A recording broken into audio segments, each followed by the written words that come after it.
ലോകത്തെ എല്ലാവരും ലോൺ എടുക്കുന്നതാണ്. PV അൻവർ മാത്രമല്ലല്ലോ എന്ന് പറഞ്ഞു തുടങ്ങി ഇന്നലെ നടന്ന റെയ്ഡുമായി ബന്ധപ്പെട്ട വെളിപ്പെടുത്തലുമായി ഇന്ന് PV അൻവർ മാധ്യമങ്ങൾക്ക് മുന്നിൽ എത്തിയിരിക്കുകയാണ്. മുൻ MLA കൂടിയായിരുന്ന PV അൻവറിന്റെ വീട്ടിൽ ഇന്നലെ ED റെയ്ഡ് നടത്തിയിരുന്നു. മലപ്പുറത്ത് ഒതായിയിലെ വീട്ടിലായിരുന്നു പരിശോധന നടന്നത്. അതുപോലെ അൻവറിന്റെ സഹായിയുടെ വീട്ടിൽ വരെ പരിശോധന നടത്തിയിരുന്നു. കാരണം എന്ന് പറയുന്നത് സ്ഥലത്തിന്റെ രേഖകൾ ഉപയോഗിച്ചുകൊണ്ട് കേരള ഫിനാൻഷ്യൽ കോർപ്പറേഷനിൽ നിന്നും, അതായത് KFCയിൽ നിന്നും വായ്പ എടുത്തതുമായി ബന്ധപ്പെട്ടായിരുന്നു റെയ്ഡ് എന്നാണ് പറഞ്ഞിരുന്നത്. എന്നാൽ ഇന്ന് അതിനെതിരെ വെളിപ്പെടുത്തലുമായി PV അൻവർ തന്നെ മാധ്യമങ്ങൾക്ക് മുന്നിൽ വന്നിരിക്കുകയാണ്. 2015 KFCയിൽ നിന്നും ഏകദേശം 9.5 കോടി രൂപയാണ് ലോൺ എടുത്തത് എന്നാണ് അദ്ദേഹം പറയുന്നത്. അതിനുശേഷം റീപേയ്മെന്റ് ചെയ്തിരുന്നു എന്നും, എന്നാൽ കഴിഞ്ഞ 3-4 വർഷങ്ങളായിട്ട് റീപേയ്മെന്റ് ചെയ്യാൻ കഴിഞ്ഞിട്ടില്ല, എടുത്ത ലോണിനേക്കാൾ അധികം അവിടെ അടയ്ക്കേണ്ടി വന്നിട്ടുണ്ടായിരുന്നു. എന്നാൽ കള്ളത്തരത്തിൽ ലോൺ എടുത്ത പോലെയാണ് അതിനെതിരെ അവർ പ്രതികരിച്ചത്. അതായത് ED അത്തരത്തിലൊരു പരാതിയുടെ അടിസ്ഥാനത്തിലാണ് അന്വേഷിച്ചത്. എന്നാൽ ആ കാര്യത്തിൽ EDയെ കൃത്യമായി കാര്യങ്ങൾ ബോധിപ്പിക്കാൻ സാധിച്ചിട്ടുണ്ട് എന്നും അദ്ദേഹം പറയുന്നുണ്ട്. തുടർന്നുള്ള നടപടിക്ക് വേണ്ടി ചില രേഖകൾ കൂടി ഹാജരാക്കാൻ അവർ പറഞ്ഞതനുസരിച്ച് അതും ഹാജരാക്കിയിട്ടുണ്ട് എന്ന് അദ്ദേഹം തുറന്നു പറഞ്ഞു. എന്തായാലും അൻവറിനിട്ട് CPM എന്തോ വലിയ പണി കൊടുക്കാൻ തീരുമാനിച്ചതായിരുന്നു. അത് നടന്നില്ല എന്ന് മാത്രമല്ല, ആദ്യ പടിയിൽ തന്നെ അത് ചീറ്റിപ്പോയി എന്ന് തന്നെ പറയാം. PV അൻവർ ഈ കാര്യങ്ങളെല്ലാം പറഞ്ഞ് മാധ്യമങ്ങളോട് പ്രതികരിച്ച ആ വീഡിയോ നമുക്കൊന്ന് കണ്ടു നോക്കാം. രാഷ്ട്രീയ പല്ലത്തിലുണ്ടല്ലോ, രാഷ്ട്രീയം തന്നെയാണല്ലോ എല്ലാം.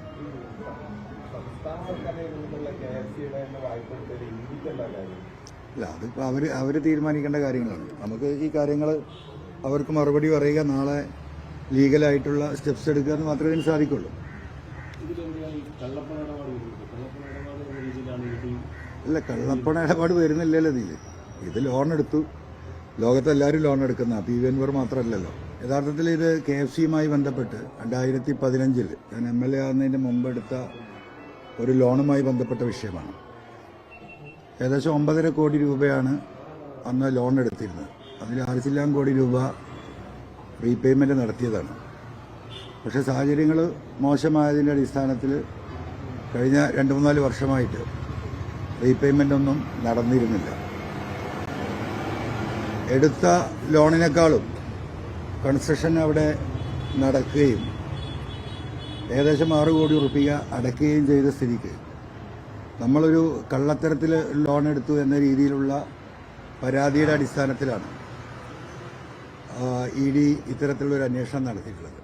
ആ കാര്യങ്ങൾ കൃത്യമായും അവരെ ബോധ്യപ്പെടുത്താൻ സാധിച്ചിട്ടുണ്ട്. മറ്റു കാര്യങ്ങൾ തുടർന്നുള്ള അവരുടെ നടപടിക്കനുസരിച്ച് ചില രേഖകൾ കൂടി ഹാജരാക്കാൻ പറഞ്ഞിട്ടുണ്ട്. അത് ഹാജരാക്കി കൊടുക്കും.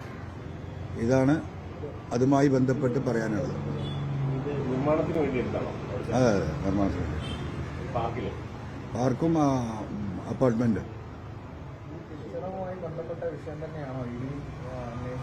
അതെ അതെ അതെ. ഇല്ലല്ല, തിരിച്ചടവുമായി ബന്ധപ്പെട്ട കാര്യങ്ങൾ തന്നെയാണ് ചോദിച്ചത്. ഈ എമൗണ്ട് എടുത്തതിന് ശേഷം അതെങ്ങനെയാണ് ഡിസ്പേഴ്സ് ചെയ്തിട്ടുള്ളത് എന്നിത്യാദി കാര്യങ്ങളാണ് ചോദിച്ചത്.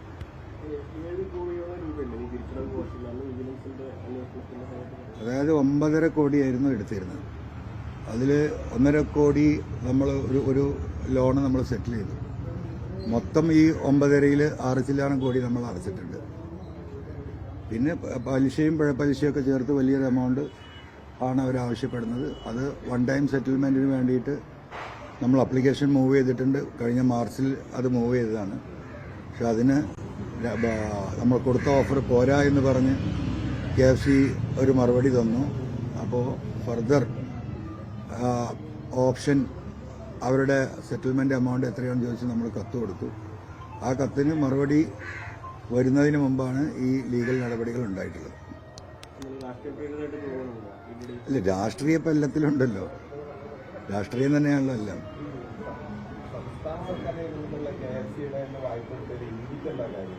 അല്ല, അതിപ്പോൾ അവർ തീരുമാനിക്കേണ്ട കാര്യങ്ങളാണ്. നമുക്ക് ഈ കാര്യങ്ങൾ അവർക്ക് മറുപടി പറയുക, നാളെ ലീഗലായിട്ടുള്ള സ്റ്റെപ്സ് എടുക്കുക എന്ന് മാത്രമേ ഇതിന് സാധിക്കുള്ളൂ. അല്ല, കള്ളപ്പണ ഇടപാട് വരുന്നില്ലല്ലോ ഇത് ലോൺ എടുത്തു. ലോകത്തെല്ലാവരും ലോൺ എടുക്കുന്ന PV അൻവർ മാത്രമല്ലല്ലോ. അത് തിരിച്ചടച്ച് പൂർത്തിയാകുന്നുണ്ട്, തിരിച്ചടവ് മുടങ്ങുന്നുണ്ട്. 10,000-കണക്കിന് ജപ്തിയുടെ കേസുകൾ തിരിച്ചടക്കാൻ കഴിയാതെ കേരളത്തിലെ തന്നെ വിവിധ കോടതികൾ കിടക്കുന്നുണ്ട്. അപ്പോൾ പിന്നെ ഇത് എങ്ങനെയാണ് കള്ളപ്പണ ഇടപാടാകുന്നത് എന്നുള്ളത് നമുക്കും ബോധ്യപ്പെട്ടിട്ടില്ല. അതിനി ബോധ്യപ്പെടേണ്ട കാര്യങ്ങളാണ്.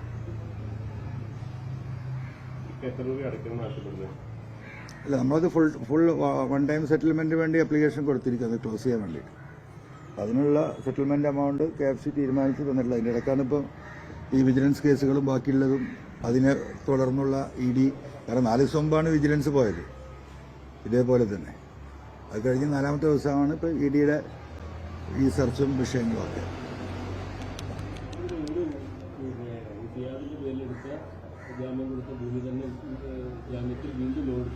അല്ല, അത് തെറ്റാണ്.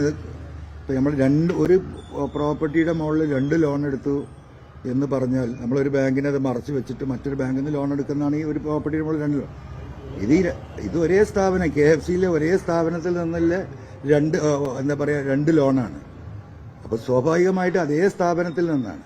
അപ്പം അങ്ങനെ ഒരു മറച്ചു വെച്ചുകൊണ്ടുള്ള ഒരു ഇടപാട് ഇതിൽ നടക്കുന്നില്ല. എല്ലാ ഡോക്യുമെന്റ്സും ഉള്ളത് KFCയുടെ കയ്യിൽ തന്നെ.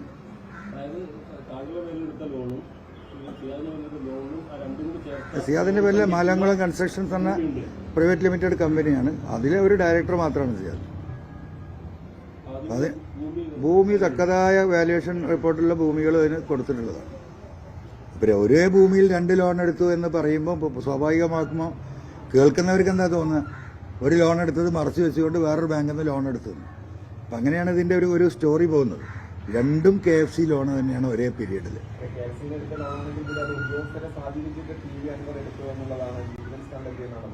അല്ല, എന്താ ഒരു കണ്ടെത്തട്ടെ, നമുക്ക് നോക്കാം.